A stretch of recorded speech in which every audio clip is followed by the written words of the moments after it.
Smart city Visakha అడ్డాగా smart మోసాలకు పాల్పడ్డ స్నేహ మ్యాక్స్ కేటుగాళ్లకు చెక్ పెట్టారు పోలీసులు. రిటైర్డ్ ఉద్యోగుల టార్గెట్ గా మోసాలకు పాల్పడిన మాజీ ఐఆర్ఎస్ శివభాగ్యరావును కటకటాల బాట పట్టించారు. విశాఖలో స్నేహ మ్యూచువల్లీ ఎయిడెడ్ కోఆపరేటివ్ సొసైటీ పేరిట కస్టమర్లకు కోట్లలో కుచ్చిటొప్పి పెట్టారు. అధిక వడ్డీ ఎరగా వేసి దాదాపు 15 మంది నుంచి 55 కోట్ల రూపాయలు వసూలు చేసి బోర్డు తిప్పేశారు. తీసుకున్న ఐఆర్ఎస్ శివభాగ్యరావు అండ్ సన్స్ ను అరెస్టు చేశారు విశాఖ పోలీసులు.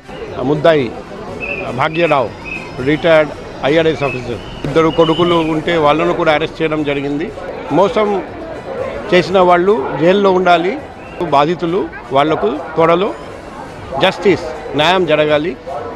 పోగొట్టుకున్న డబ్బు వాళ్లకు త్వరగా రిటర్న్ రావాలి. స్నేహ మ్యాక్స్ చైర్మన్ భాగ్యరావుకు కోర్టు ఈ నెల 18 వరకు రిమాండ్ విధించింది. అతన్ని సెంట్రల్ జైలుకు తరలించారు. శివభాగ్యరావు అతని కుమారులు శ్రీకాంత్, క్రాంతి 12% వడ్డీ ఇస్తామని ఆశ చూపి కోట్లలో డిపాజిట్లు సేకరించారు. బాధితుల్లో ఎక్కువ మంది ఉద్యోగులు, రిటైర్డ్ పోలీసులు కూడా ఉన్నారు. డౌట్ రాకుండా మొదట్లో టెన్షన్గా వడ్డీ ఇచ్చారు. ఆ తర్వాత ఆపేశారు. అనుమానం వచ్చి ఆరాధిస్తే ఎలాంటి స్పందన లేదు. మోసపోయామని గమనించిన బాధితులు స్నేహ మ్యాక్స్ డిపాజిటర్స్ పరిరక్షణ సంఘంగా ఏర్పడి పోలీసులను ఆశ్రయించారు.